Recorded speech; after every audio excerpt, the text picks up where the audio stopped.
Hi, this is Jason Ball, President and CEO of the Lincoln Chamber of Commerce, and this is Business Link, our podcast to talk about exciting things going on in Lincoln and what's happening in the business community.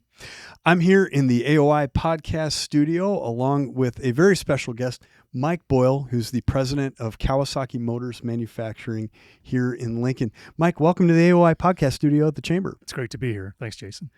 Thrilled to have you here. We're coming up on a really special year in the story for Kawasaki and Lincoln. What's going on later this year?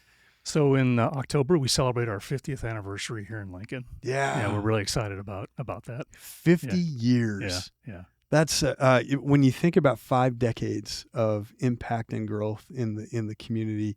That's just remarkable. How do you think of Kawasaki's maybe mark on Lincoln? What do you think that's meant for the community? In manufacturing by history has been kind of a place where people can go and attain the middle class.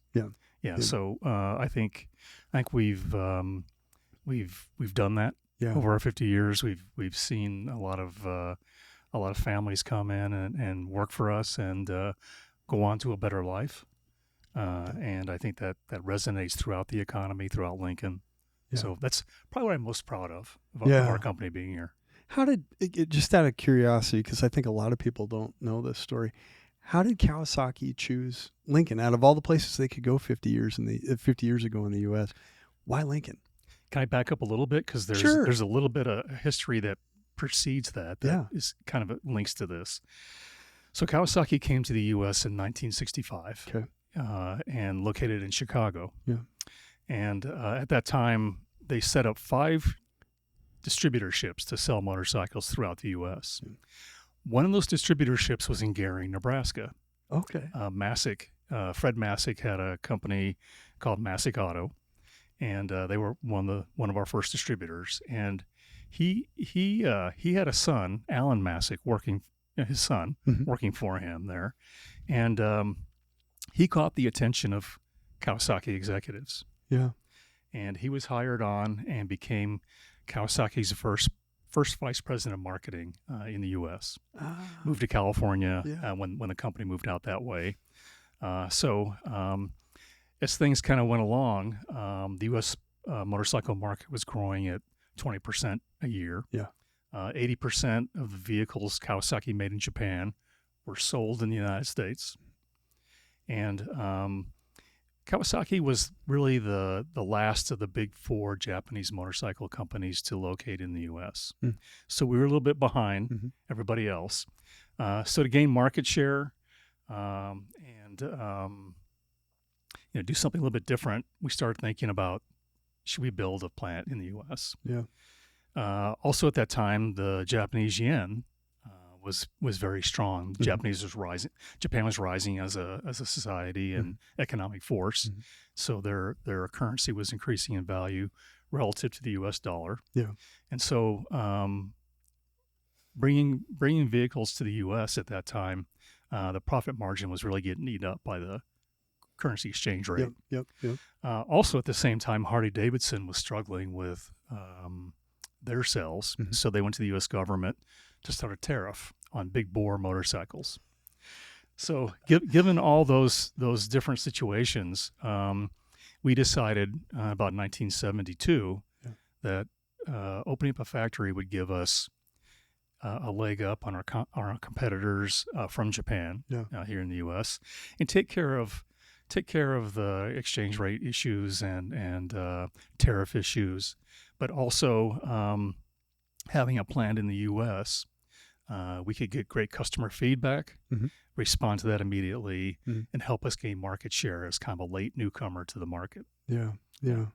So the decision was made to open a factory in the U.S., and then around 1973, we went out looking. So there were initially 70 different sites that were interviewed and looked at, and a short list became Nebraska. And we all know why Nebraska. Great work ethic. Our people are well educated. We're a right to work state. Low cost of living. All those really good things that we brag about in the Midwest, right? Yeah. And then in Lincoln in particular, We were close to the I-80, I-29 corridor for transportation throughout the U.S. And there happened to be an open factory, an open building. A Dressograph Multigraph company built a brand new factory, and they never moved in. So that brand new factory was available, and then the final step was Alan Masick, the Nebraska native and Kawasaki vice president. He really pushed to have that plant open up here in Lincoln. So all those different confluences came together. Yeah. And here we are 50 years later. So you're telling me for my next big project, all I need to do is have a Gearing, Nebraska native working in a high level of influence. Yeah. It makes a big difference. Lincoln. Yeah. I love it. Connections are everything, right? You know that. That's right. Well, and so this facility, again, for folks that may not know, not making motorcycles anymore, making some really amazing products. Right. Motorcycles are amazing too, but making some new, different kinds of amazing products. What do you manufacture at Kawasaki? So we start, as you said, we start off making motorcycles. Our first vehicle was a KZ400 motorcycle. Yep. It came off the assembly line in January 1975. Yep. And sold for $995. One of those vehicles is in the State Historical Society, right now. Yeah.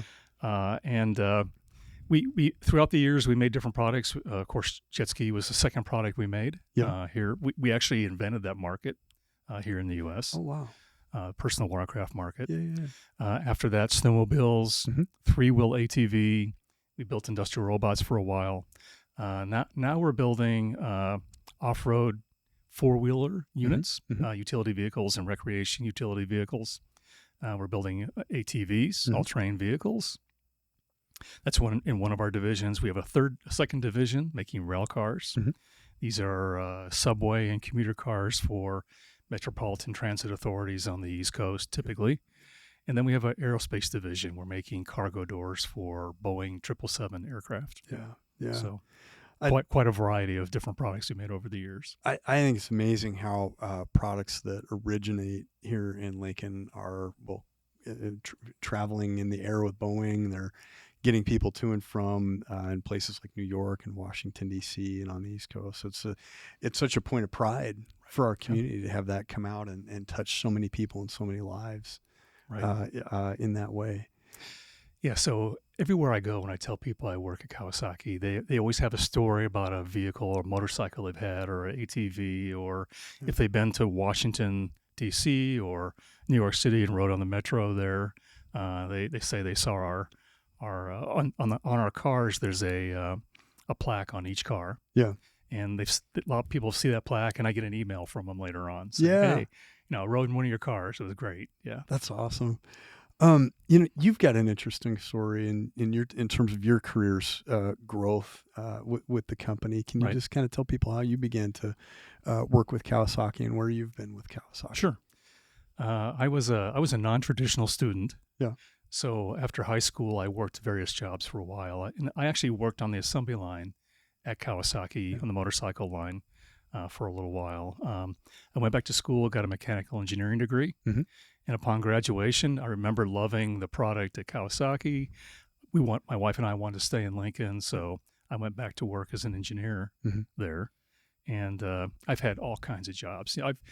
Last week I celebrated my 40th anniversary. Oh, congratulations! Yeah, so I've been there 80% of Kawasaki's time. So I've become kind of the historian for the plant over the years by default, I think.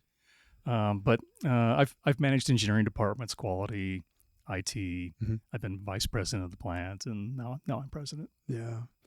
Mike, I'm curious to know, it's in my job doing economic development in a couple different ways. I've had the great pleasure of working with some of your leadership at a corporate level from the New York and Japan offices. And I'm just curious to know, is it a little bit different for a executive in a Midwestern company that's working for a Japanese-owned company? Does that change how you look at things, or is it just business is business? It does change things a little bit. Yeah. I mean, for me, the day-to-day activity of running a manufacturing plant is the easy part.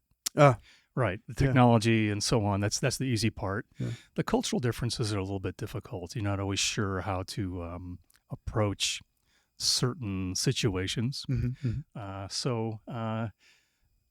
I've been fortunate where I've been there long enough where I can kind of figure it out, or I know who to ask for help from the Japanese side. But when you work for a multinational company, there's always the little nuances of culture that you have to understand and deal with. But I will have to say is that because we are a multinational company, we've been really good about being diverse in our workforce. So we're kind of known locally as being very good at handling immigrant workforce or refugee workforce coming into our plant. And that's from our long history of actually being a Japanese company coming to Nebraska and being kind of aware culturally of the differences. And so with time, we've had to we really understand how to deal with multicultural situations in our factory. Well, it's been a great personal pleasure for me getting the still relatively few experiences I have had to work with folks out of the New York and Japan offices, and it's just always an honor to welcome leadership here when they're on a visit where they need to interact with us broader folks in the community, and hope to welcome them back in October when they're here for the celebration. So we will have quite a few dignitaries come through in October. We have a big ceremony October 24th. By the way, we will have an open house for the public during that week. So from October 19th through the 25th, we'll have public tours so people can just kind of show up at the factory, and we'll take them through and give them we do a lot of cool stuff. So they'll be entertained just from the tour. Well, I just want to pause here, knowing that's going to be an option for folks that might be seeing this. If you've never had a chance to be inside the Lincoln Kawasaki facility, it really is amazing. Even just how they move things. Some of my favorite parts, because these giant rail cars that you make, for example, are actually floating on air. A little bit of the high pressure air, like an air hockey table. Exactly. And so it's even the comparatively little things that are just done in a way that is just so exciting to see and very technical. So I hope people will take advantage of that opportunity. That's a really special thing to get to see the inside of that facility. We have a lot of automation, a lot of robotics. So I think people will be pretty amazed by what they see in there. So I welcome the public to come on out, take a look. That's so generous. And such a thing to be proud of as a Lincolnite, even if you're not part of the manufacturing community directly. Just by the way, how many people are working at Kawasaki now? We have about 3,000 people right now. And when you think about it, there's a multiplier effect with manufacturing, and 5 Japanese companies have moved into the area to support our business.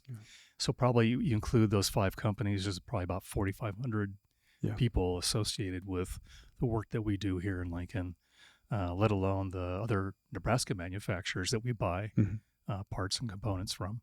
The interesting thing about manufacturing is whenever a larger or even medium-sized company moves into a community, they move as entire ecosystems. Correct. You can't just take one operation. It always comes with ancillary side benefits and all these other wonderful things. And as Kawasaki has continued to add on to that facility, that's impact has just grown in Lincoln. Definitely. You asked about our executive management in Japan, and they are really comfortable with Lincoln. So you mentioned you've had some really good conversations with them, but they are always, when we're looking at opening up some kind of new business in the U.S., Lincoln's always the first place that's considered because of our experience, our history here, how well the plant has done, but more importantly, the support that we receive from the community and again, the comfort that the Japanese have with our overall business environment here. Well, we are so grateful to the company and value that direct connection that we have with leadership. They've been so fun to work with. What do you think? Manufacturing is really changing. I think even in the time I've known you and seen the inside of the facility a few times over about 15 years now. A a lot's changed on the inside, even in just my awareness. What do you think's on the horizon for the next stage of manufacturing for Kawasaki and Lincoln? We will continue to automate. Yeah. And there's multiple reasons for that. There is a little bit of a shortage in workforce, as everybody knows. That's one reason, but the main reason is for competitiveness. Yeah. We're competing against companies around the world, even small companies here in Nebraska, whether they know it or not. They have competition overseas that are studying what they're doing, and they need to be aware of that, and they need to be competitive over time. And also, we need a way of raising up the workforce skill level and give them more opportunity. And installing automation, taking away kind of the routine, mundane work, and automating it, and having those people that do that work become the programmers and the maintainers and so on of the equipment. So raising up their standard of living, because it comes with higher wage, of course. So well, and I don't want to put words in your mouth, but I'm old enough to remember earlier in my career, automation was a little bit of a dirty word in economic development, because people associated it with people will be replaced by machines. Right. That's not the type of automation you're talking about. You're talking about automating and changing and increasing the skill level of the folks that are working there now.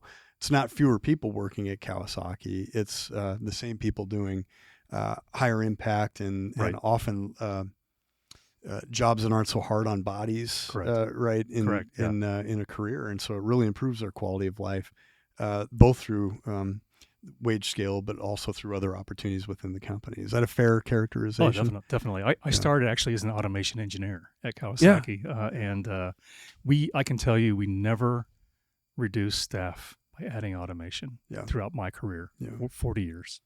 That's been the secret to productivity across, I think, all of the U.S. I would say probably globally, is high throughput automation allows us to create more and keep costs down. It doesn't mean people losing jobs. It's often a pathway to a better career. If we want to raise our GDP in Nebraska, it's going to be done through automation, either hard automation or software or something like that. Yeah. Well, Mike, this has really been a pleasure. Thank you for 40 years of your career here in Lincoln. Thank you for 50 years of Kawasaki in Lincoln. And we're just excited to celebrate with you here in a few months as we cross that 50-year threshold for an important company in Lincoln. It's been a great 50 years, and we appreciate the support we've gotten over those years. Yeah. Thanks so much, Mike. Kawasaki Motors Manufacturing President Mike Boyle talking about Kawasaki. Again, put it on your calendar. I think it was October 19th. 21st through 25th. 21st through 25th. Put that on your calendar. This has been Jason Ball, President and CEO of your Lincoln Chamber of Commerce in the AOI Podcast Studio for Business Link, and we'll see you next time.